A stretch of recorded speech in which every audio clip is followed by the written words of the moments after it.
é o nosso Deus. Nós vamos então, meus irmãos, dar continuidade ao estudo que estamos fazendo no Catecismo Maior de Westminster, e nós vamos tratar hoje da sequência da pergunta número 17, que é a pergunta que trata do modo como Deus criou o homem. Nos estudos anteriores nós já falamos um pouco a respeito disso, e hoje nós vamos dar continuidade a esta questão. Como criou Deus o homem? Então, eu vou ler aqui para os irmãos. A resposta é: depois de ter feito todas as criaturas, Deus criou o homem, macho e fêmea, formou do pó e a mulher da costela do homem, dotou-os de almas viventes, racionais e imortais, fê-los conforme a sua própria imagem, em conhecimento, retidão e santidade, tendo a lei de Deus escrita em seus corações e poder para a cumprir, com domínio sobre as criaturas, contudo sujeitos a cair. Então esse é o texto, não é, que nós vamos continuar analisando nesta noite, nesse estudo, e nós vamos falar um pouco sobre a formação do homem, a constituição do homem, e como que a Bíblia utiliza termos para se referir ao ser humano. Nós vamos ver aqui alguns termos, mais precisamente 9 termos, que as Escrituras utilizam para definir quem é o homem. Este é um estudo muito importante, meus irmãos, porque nós sabemos que as ciências humanas, né, elas fazem exatamente esta tentativa de definir quem é o homem, quem é o ser humano, não é? Então nós temos, por exemplo, a antropologia. A palavra antropos significa homem. Então o estudo do homem, né, a antropologia, que é uma ciência humana, ela se dedica a responder exatamente a esta pergunta: o que é o homem? O que é o homem?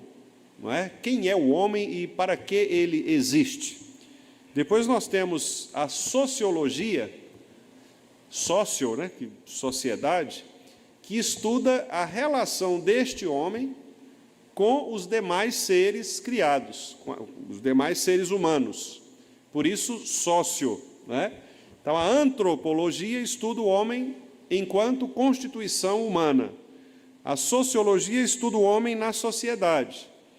A psicologia, psico, né, que é de psique, que é de mente, estuda o homem em relação ao comportamento desse homem consigo mesmo e as reações desse comportamento em relação aos outros homens. Então, a psicologia trata das questões relacionadas à psique, não é, que nós traduzimos também por alma ou espírito humano. Então, basicamente, essas 3 ciências, a antropologia, a sociologia e a psicologia, cada uma abordando um aspecto, não é, diferente, tenta definir quem é o homem. Então, quem é o homem enquanto ser constituído? Quais são as características desse homem? Como esse homem vive em sociedade? E como esse homem se relaciona com os seus próprios comportamentos, com os seus próprios, as suas emoções, que se manifestam em sentimentos e que, por sua vez, afetam, né, também o relacionamento desse homem com as demais pessoas e com os demais seres. E ainda tem uma outra que é bastante conhecida, que eu não citei, que é a biologia, né? A biologia, que é o estudo dos seres. A palavra bio é vida, né? Significa vida. Então é o estudo da vida e engloba também o ser humano, mas também os demais seres vivos. A biologia, então, estuda o ser humano do ponto de vista da sua constituição biológica, né? Ou fisiológica. E por aí vai. Então, as ciências humanas e aquelas que são também ciências sociais, né, em geral, elas querem definir o que é o homem. Então, quando nós fazemos esta pergunta, quem é o homem, nós precisamos, primeiramente, meus irmãos, entender que qualquer tipo de definição do homem que não venha das Escrituras é um tipo parcial, é uma definição equivocada ou, se não equivocada, limitada do que é o homem, né? Nós sabemos que a biologia, a sociologia, a antropologia, a psicologia, elas ajudam a gente a entender quem é o homem, mas elas são limitadas. E elas são limitadas principalmente por uma razão. Porque todas estas ciências, na sua base analítica, na sua constituição, elas desprezam o que é mais fundamental para que nós compreendamos o homem, que é o Criador do homem, a origem do homem. Todas estas ciências partem do pressuposto que o homem se estuda, é um autoestudo do homem, é uma leitura do próprio homem em relação a si mesmo. Mas nós sabemos pelas Escrituras que quando nós vamos olhar para nós mesmos com os nossos próprios olhos, o nosso olhar é limitado, porque nós somos pecadores, e todo pecador, ele é limitado na sua visão. Os óculos, né, com os quais a gente olha o ser humano, são óculos manchados pelo pecado. Então imagine você colocar, para os irmãos que usam óculos aqui, fica fácil da gente definir isso. Imagine os seus óculos sujos, borrados, manchados. Obviamente não é a mesma visão de óculos totalmente limpos, né? Lentes límpidas, ou então dos irmãos que não precisam usar óculos, que têm uma visão praticamente perfeita. Ou seja, o pecado, ele mancha o nosso olhar a respeito de quem é o homem. Então, essas ciências, embora sejam boas, e não há nenhum problema de nós estudarmos, nos aprofundarmos no conhecimento delas, muito pelo contrário, né? Deus usa esta revelação também natural das ciências para nos ajudar também a compreender a própria realidade humana, mas só nós precisamos entender que elas são limitadas. Elas nunca vão nos dar uma compreensão completa e totalmente genuína, verdadeira, do que é o ser humano, como as Escrituras nos dão esta descrição. Então, esse é um primeiro ponto que nós devemos compreender. Só a Escritura Sagrada é capaz de descrever o homem do modo como ele é. E a Escritura define o homem como um ser criado por Deus, não é? Um ser criado por Deus, como nós estamos vendo aí na resposta. Depois de Deus ter feito todas as demais criaturas, Ele criou o homem. Então isso é muito importante, né? Por isso nós devemos partir dessa compreensão. Nós somos seres criados. Nós não viemos de uma evolução de espécies, né? Nós não viemos de algum tipo de outro projeto espiritual. Não, nós viemos de um Deus pessoal que resolveu criar o ser humano. Então isso é fundamental que nós compreendamos. Deus descreve o ser humano como uma criação. E o teólogo Hermann Bavinck afirma o seguinte, que a criação divina, a criação de Deus, ela culmina na humanidade, onde o mundo espiritual e o mundo material se unem. É muito interessante essa definição deste teólogo, porque o que ele quer dizer é o seguinte, que embora as demais criaturas revelem a majestade de Deus, não é? A gloriosa majestade de Deus, só o homem conseguiu reunir estas duas esferas do ser humano, o aspecto material, que é o corpo, né? A matéria, o pó, e o aspecto espiritual, que é exatamente a sua alma vivente, a alma que se relaciona com Deus, uma pessoa, uma vida que se relaciona com Deus. Os animais, muito embora eles louvem a Deus, né? As plantas, muito embora louvam a Deus, conforme o Salmo 150, 149, 148, né? Aqueles salmos finais, nós sabemos, todo ser que respira louve ao Senhor. Então, os passarinhos, as plantas, eles louvam a Deus, mas eles não têm, obviamente, uma relação pessoal, uma relação de comunicação, de intimidade, um relacionamento próximo a Deus, porque só o ser humano possui esta comunicação divina, né, de poder se relacionar com o Senhor, que é o seu Criador. Então, esta é uma distinção muito importante. O ser humano, ele é, de fato, a coroa da criação. A criação, ela culmina na humanidade. A criação, ela demonstra toda a sua beleza na criação do homem. O ser humano criado por Deus, à sua imagem e à sua semelhança. Então, meus irmãos, como que a Bíblia descreve, como que a Bíblia apresenta esse homem, né? Quais são as palavras que as Escrituras utilizam para nos falar quem é o homem e o que cada uma dessas palavras, então, indica? É o que nós vamos fazer agora, nessa parte, então, do estudo. Muito bem. Uma primeira palavra que é utilizada nas Escrituras para definir o que é o homem, ou a constituição, não é, do ser humano, é a palavra fôlego. A palavra que representa a vida biológica do ser humano, o que significa também uma representação dessa fragilidade ou desse aspecto passageiro, transitório do homem. A ideia de fôlego, né? A gente inclusive usa a gente estava conversando ali agora na porta sobre isso, o quanto que a dengue ela nos afetou nessa questão do fôlego, né? Os irmãos que passaram também pela Covid, né, reclamam a respeito disso, da perda do fôlego. E o fôlego, ele representa exatamente esta respiração, esse ar que nos sustenta. Quando você faz um esforço acima do seu limite, você tende a perder o fôlego, né? A gente diz, olha, é de perder o fôlego. Quer dizer, você se torna uma pessoa cansada. O fôlego, ele é o símbolo, né, da nossa força. E a ausência dele, por outro lado, então, representa esse cansaço. Então, essa palavra fôlego, na Bíblia, né, ela representa esta transitoriedade, esta fragilidade do ser humano, e quase sempre ela é usada para definir esta vida psicológica interior do ser humano.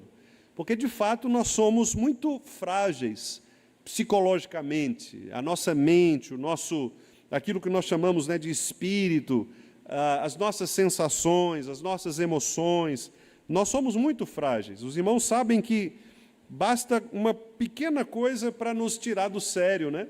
Às vezes, uma pequena situação que foge ao nosso controle, uma doença, uma enfermidade, um problema na família, uma preocupação do dia a dia, uma conta para pagar, preocupações, ansiedades, né, que são aquelas questões que Jesus, inclusive, trata lá no Evangelho também, quando ele diz, olha, não fiquem preocupados com o que vocês vão comer, com o que vocês vão vestir. Existem animais, existem plantas que não trabalham, não fiam, né, não investem tempo nisso, contudo, eu dou a elas o alimento. Então, vocês não valem mais do que isso, né? Então, Jesus ali mostra que nós, seres humanos, somos tendentes a sermos pessoas frágeis.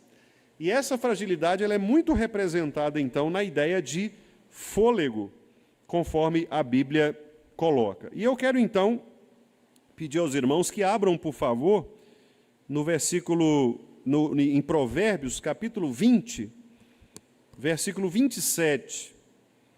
Provérbios 20, 27.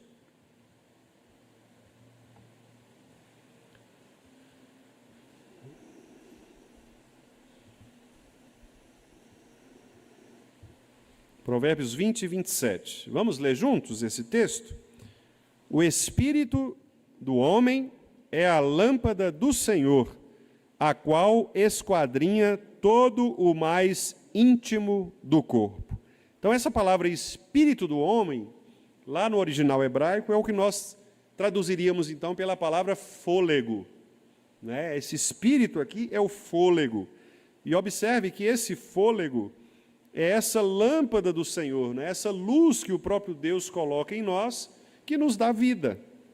E é por meio dessa desse fôlego, né, dessa vida, dessa luz, é que também Deus esquadrinha o nosso íntimo. Então, a ideia aqui do provérbio é mostrar que a palavra fôlego, ela tem a ver com esta vida interior do ser humano. É aquilo que nos faz respirar, que nos faz viver, que nos faz pensar. É, de fato, o fôlego de vida, né? Que é o que nos faz sonhar com uma vida melhor, que nos faz sonhar com as coisas que a gente almeja, né? É aquilo que nos mantém vivos, do ponto de vista psicológico. As pessoas que entram, por exemplo, em estados de depressão, são pessoas que perdem esse fôlego. Por isso, a gente costuma associar, né, um quadro depressivo, não sou especialista nisso, né? Tem irmãos aqui na nossa igreja que são especialistas, mas a gente costuma associar, dentro, inclusive, do aconselhamento bíblico, né, quadros depressivos com exaustão, desânimo, cansaço. Geralmente, uma pessoa deprimida é uma pessoa que vive num estado de exaustão, de cansaço, ela não tem ânimo, não é? Num estado depressivo crônico, às vezes a pessoa se tranca, ela não quer conversar com ninguém, ela não quer se relacionar, a tristeza, né, toma conta da sua vida, ela não consegue ver nada de alegria nas coisas. Então, é exatamente esta perda deste fôlego. Imagina um balão, né? Um balão cheio de ar e que, de repente, começa a vazar o ar, começa a murchar. E, de fato, uma pessoa depressiva, ela, metaforicamente, ela murcha, né? Ela vai se definhando, vai se acabando. Então, é esse o sentido aqui. O fôlego do homem. Este fôlego, portanto, é uma definição da palavra de Deus com relação à nossa existência. Uma segunda palavra, meus irmãos, esta talvez é uma palavra mais ampla, inclusive, né, e que possui uma variedade de significados, né, que pode significar desde a vida animal até a personalidade ou sentimentos também. É uma palavra muito conhecida, né, é a palavra alma, que nós vamos ouvir também, vamos ler em muitos lugares da palavra de Deus. No hebraico é a expressão nefesh, que é a palavra alma. E essa alma, como aparece no texto bíblico, ou nos textos bíblicos, tende a apontar para a vida de uma pessoa, uma vida que quase sempre está relacionada ao sangue, né? Por isso, nós vamos ver, por exemplo, alguns textos, eu vou citar aqui para os irmãos, alguns textos que trazem essa ideia de alma como sangue, como vida, né? E por isso, essa alma, ela é entendida também como vida. Esta vida que é uma vida que significa tanto o aspecto dos sentimentos quanto a constituição da pessoa, né? Então, não existe ser humano, não existe pessoa sem alma. Não é? A alma, ela constitui o ser humano, ela faz parte do ser humano. E nós vamos ver aqui alguns textos. Por exemplo, vamos abrir Êxodo 21, versículo 23. Êxodo 21, 23.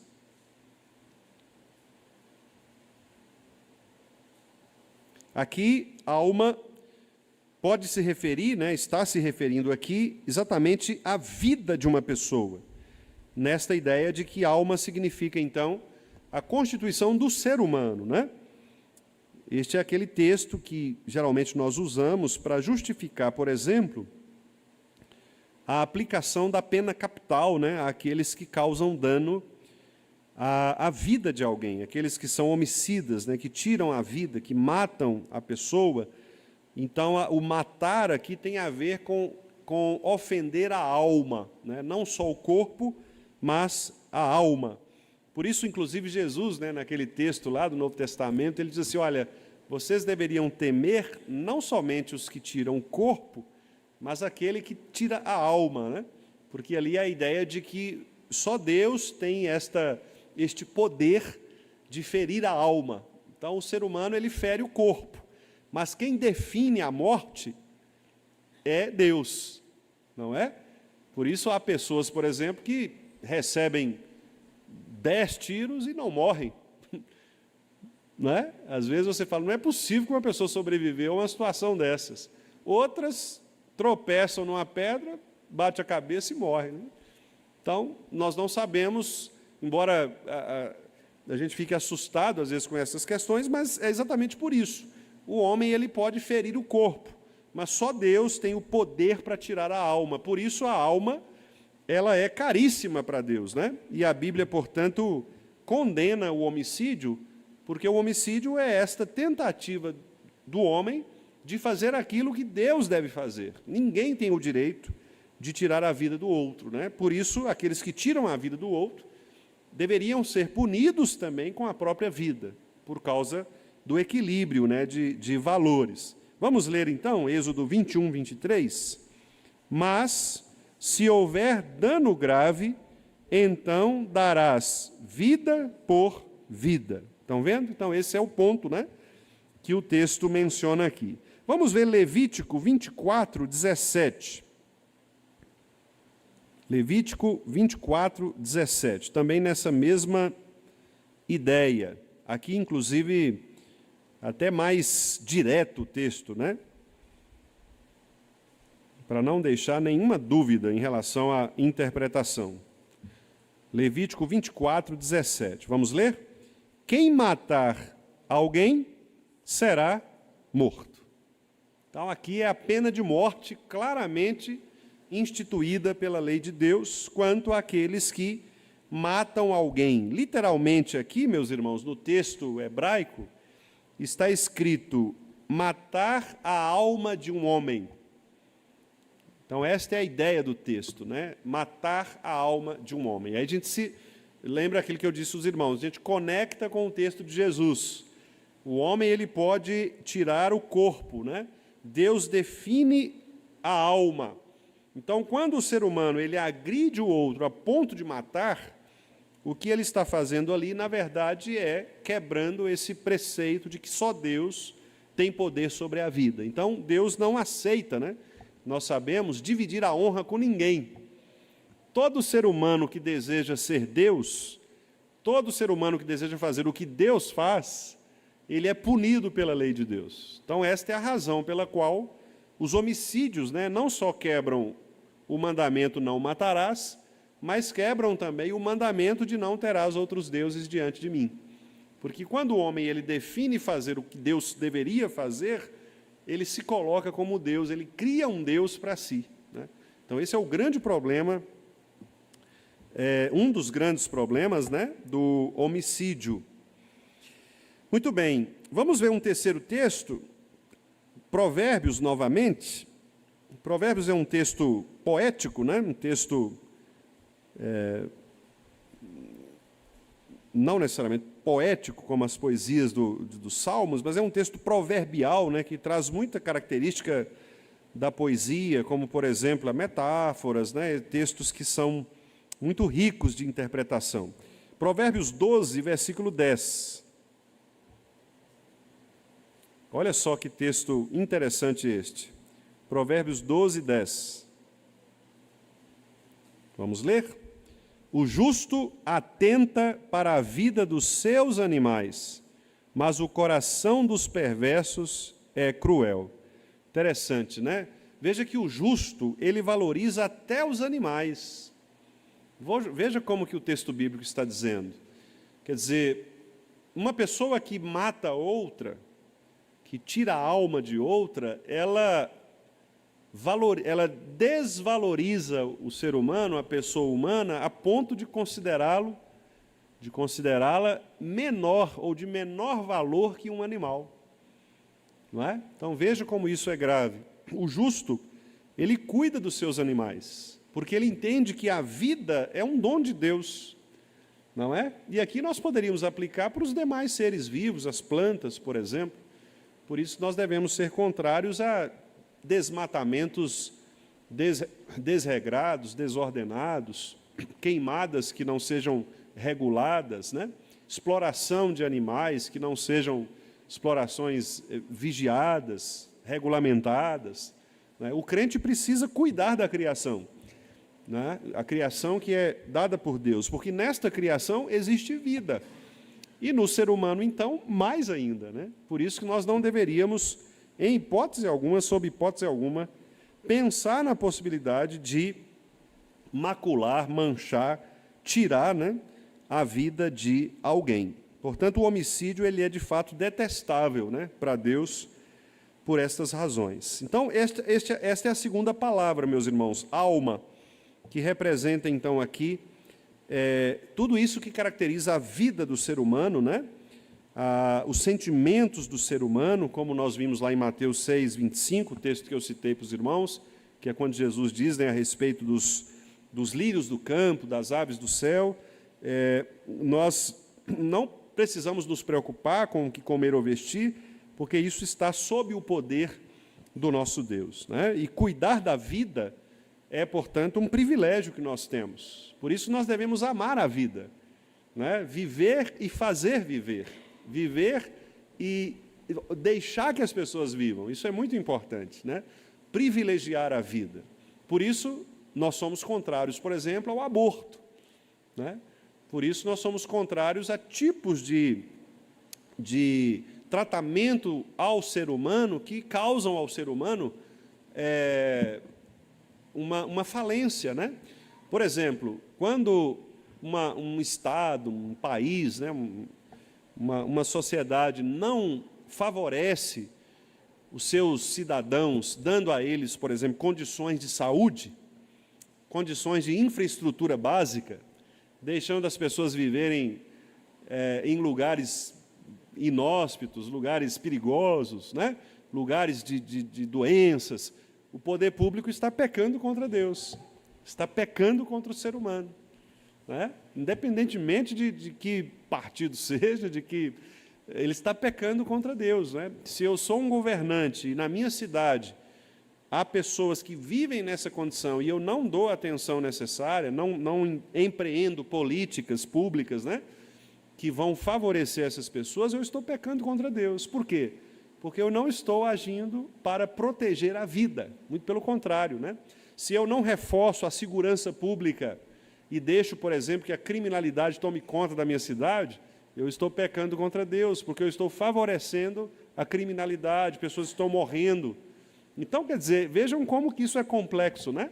Nós não estamos falando só de uma doutrina que tenha uma aplicação dentro da igreja, nós estamos falando de uma doutrina que tem aplicação na nossa vida prática, não é? Por isso é muito sério falar sobre isso, meus irmãos. O ser humano tem valor, de fato, tem valor.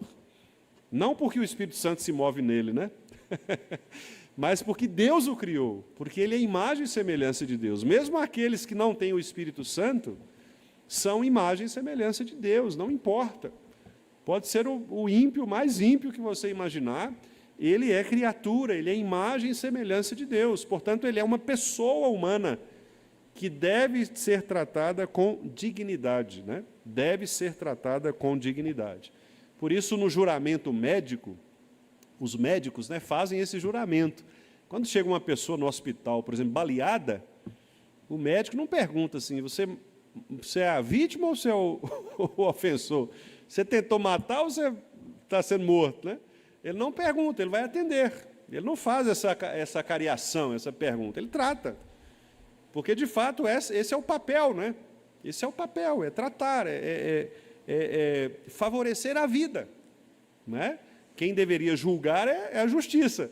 O médico não, o médico tem que cuidar do papel dele, que é favorecer a vida.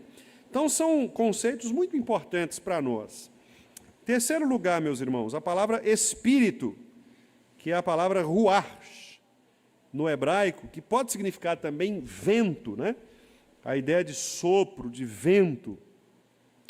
E isso se refere, né, especialmente também a essa força interior que Deus coloca em nós. Este espírito de vida, né? Esta força interior que nos faz mover, nos direciona a um lugar específico. Vamos ver aqui, por exemplo, o texto de Gênesis 26, 35. Gênesis 26, 35.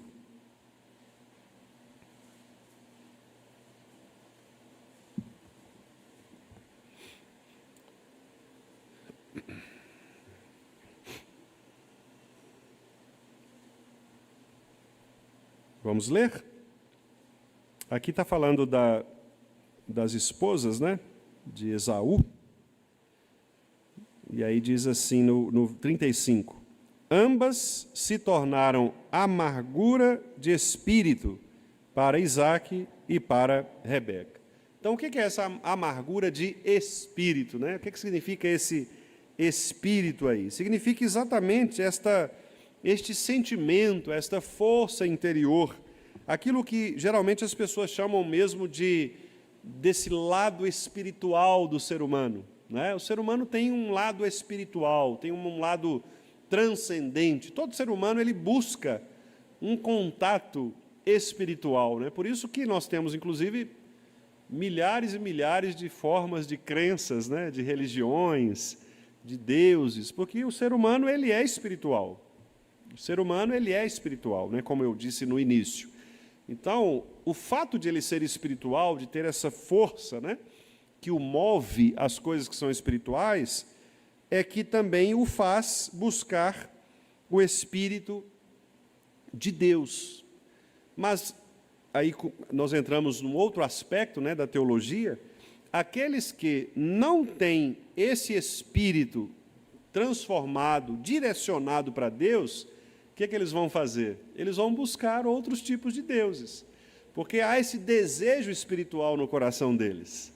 O homem quer adorar alguma coisa, então ele vai adorar, nem que seja um pedaço de pau, uma vaca, né?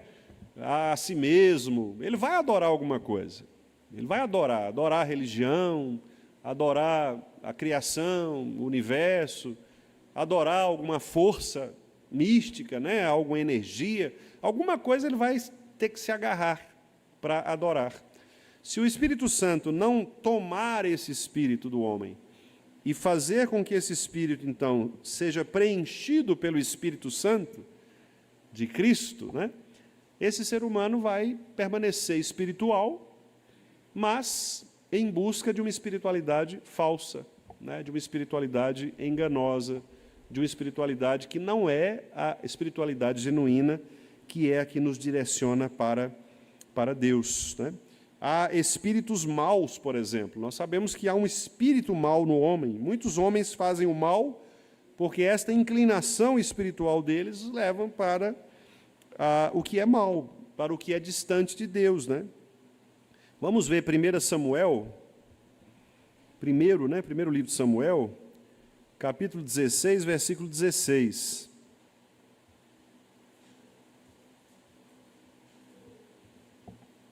Saul, os irmãos conhecem bem esse texto, né? 1 Samuel 16, 16. Vamos ler o 15 também, porque aí fica fica melhor o contexto. Vamos lá? 1 Samuel 16, 15 e 16. Vamos lá. Então, os servos de Saul lhe disseram: eis que agora um espírito maligno, enviado de Deus, te atormenta. Manda, pois, Senhor nosso, que teus servos, que estão em tua presença, busquem um homem que saiba tocar harpa. E será que, quando o espírito maligno da parte do Senhor vier sobre ti, então ele a dedilhará e te acharás melhor. Olha que interessante esse texto, né?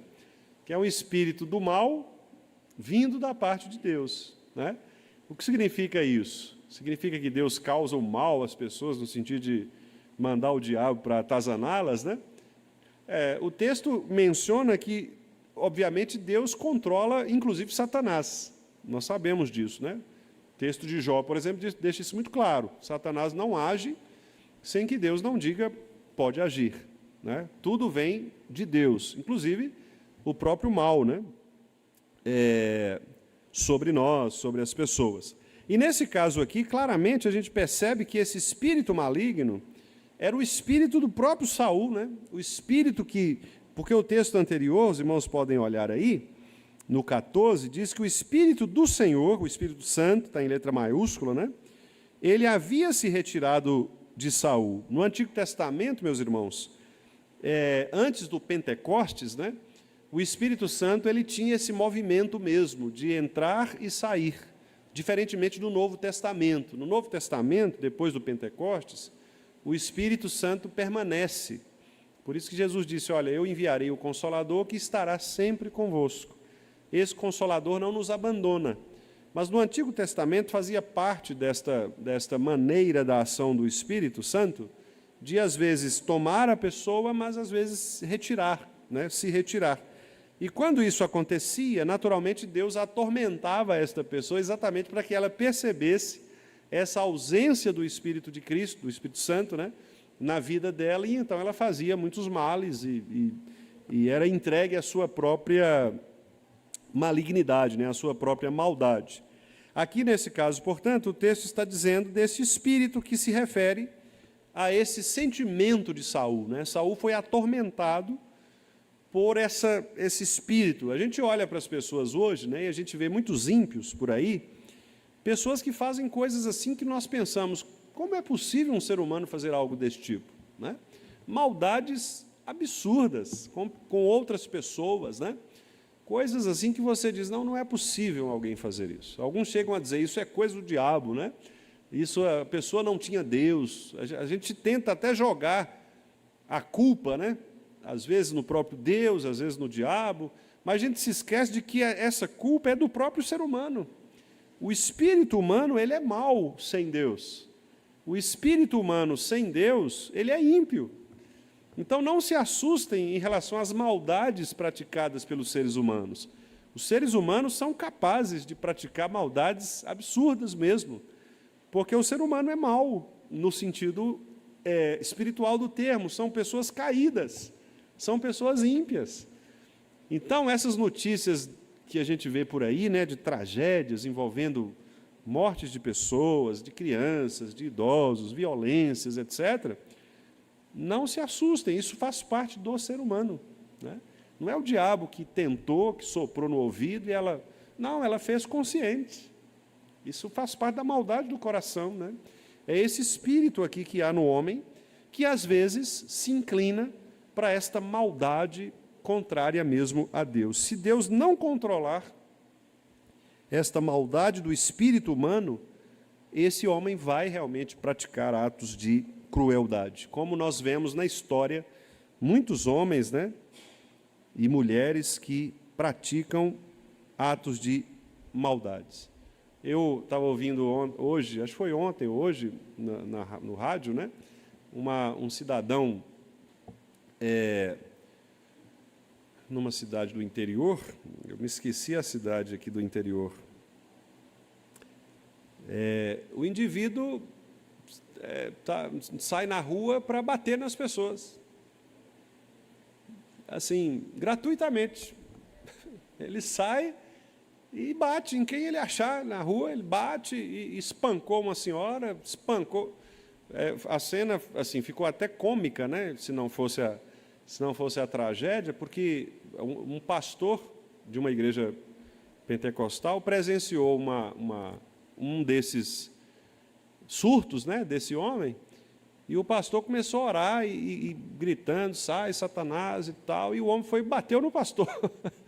Foi lá e bateu, né, sentou o tapa no pastor também.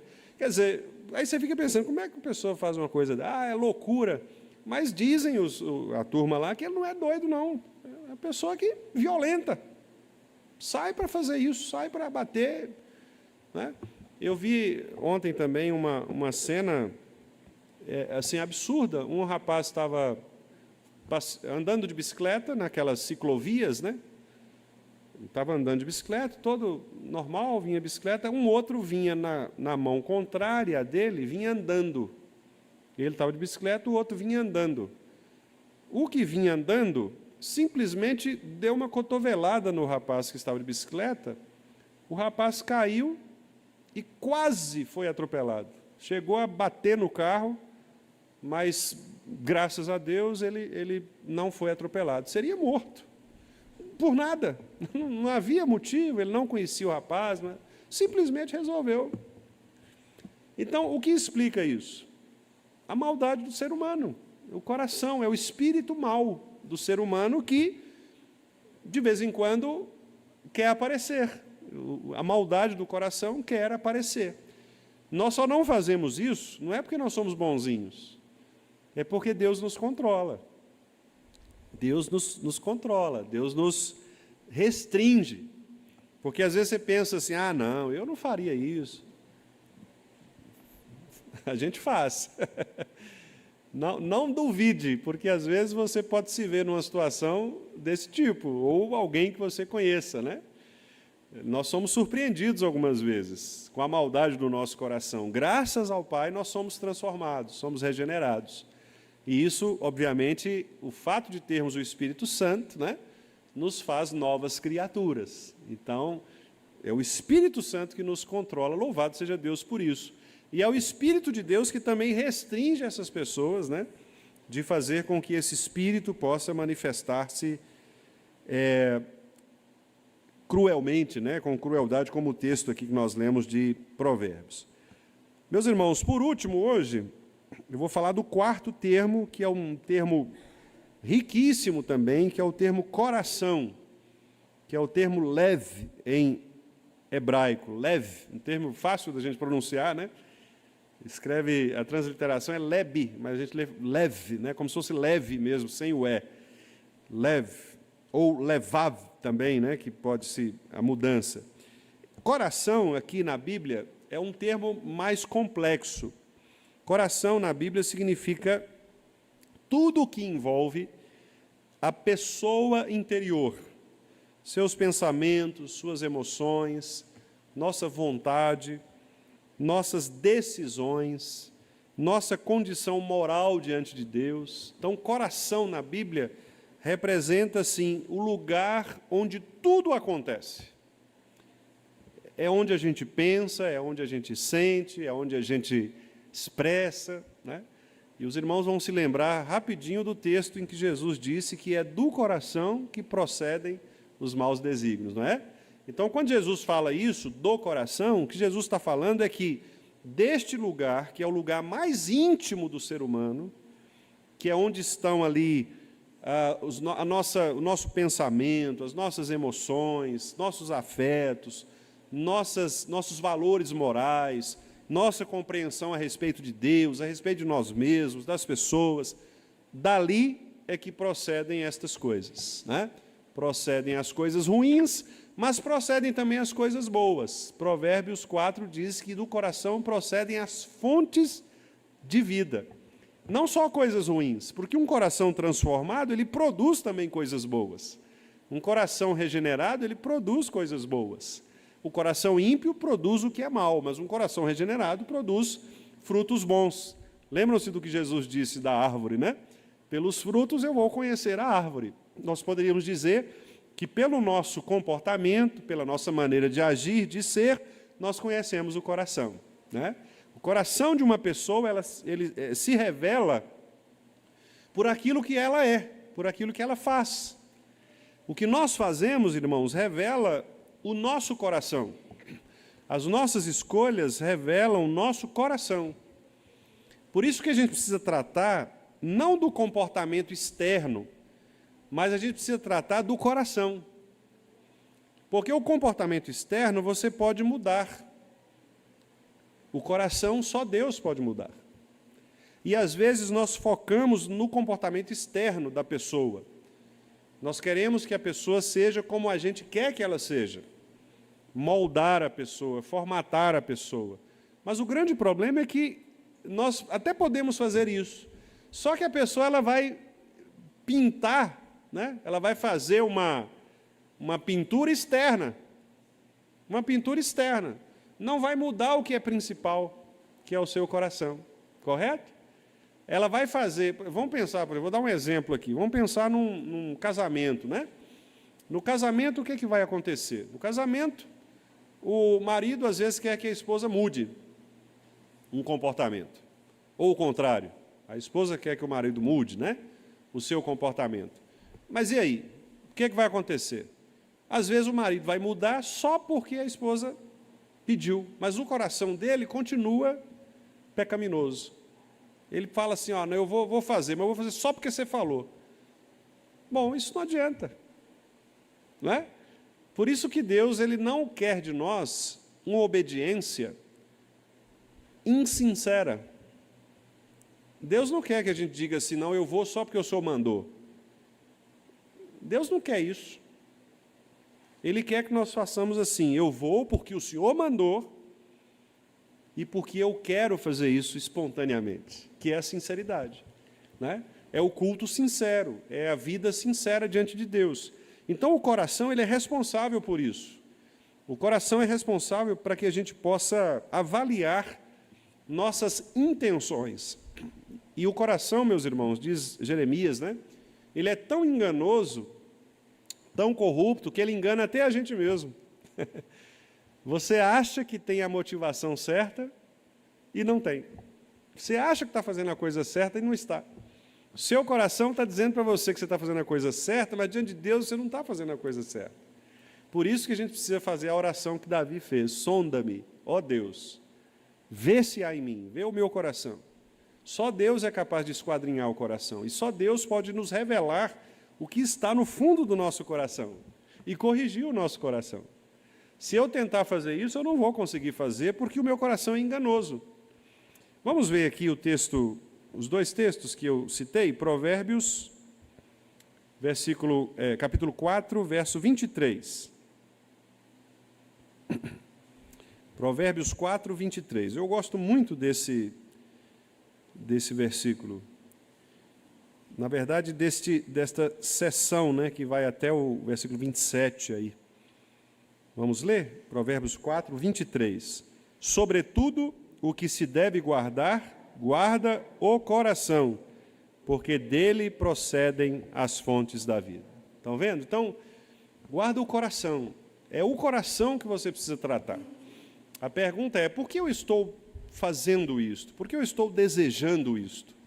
Né? Por que isso é tão importante para mim? Você avaliar o coração, a sua motivação, aquilo que é principal em você. E vamos ver também Mateus 7, 21. Mateus 7, 21.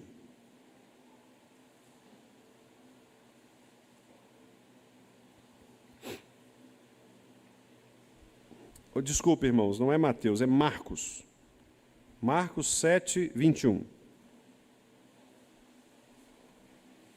Marcos 7, 21.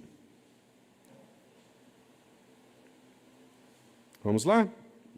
Porque de dentro do coração dos homens é que procedem os maus desígnios, a prostituição, os furtos, os homicídios, os adultérios, e aí continua, né? Avarezas, malícias, o dolo, lascívia, inveja, blasfêmia, soberba, loucura. Tudo isso aí vem de dentro do homem. E é isso que contamina, né? Porque é o coração sujo, manchado, pecaminoso, que faz com que a gente contamine o restante da nossa vida, né? Então, essa é a quarta e última palavra que nós veremos hoje. Vimos, portanto, fôlego, que representa, então, esse respirar biológico da vida, né? A nossa fragilidade. A palavra alma, que representa a nossa personalidade, né? O que nos faz pessoas humanas. Espírito, que é o que significa também o nosso sentimento ou a nossa força interior, que nos move, né, a fazer o que fazemos. E, quarto lugar, o coração, que é o que define aquilo que é mais importante do nosso ser. É o lugar onde todas as coisas acontecem. O do coração é de onde flui toda a vida de uma pessoa, né? Em relação aos seus pensamentos, seus sentimentos, seus desejos e etc. Se Deus assim nos permitir, no próximo estudo, então, a gente continua vendo aqui as outras 5 palavras, né? Que definem também um pouco mais a respeito do que é o homem. Que Deus nos abençoe, meus irmãos. Algum comentário, irmãos? Alguma pergunta?